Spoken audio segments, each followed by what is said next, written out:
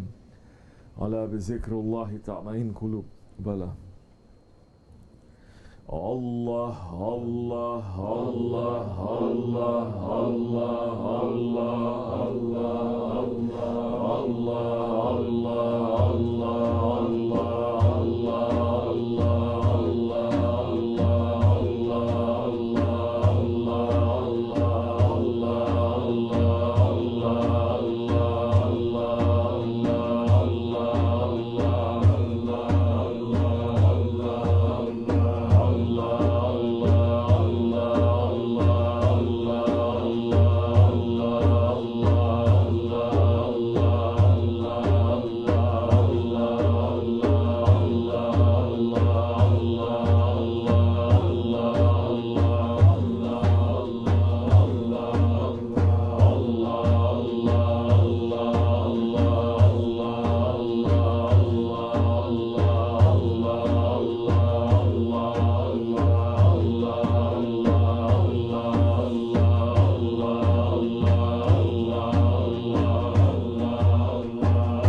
ناصر ولا حول ولا قوة إلا بالله العلي العظيم.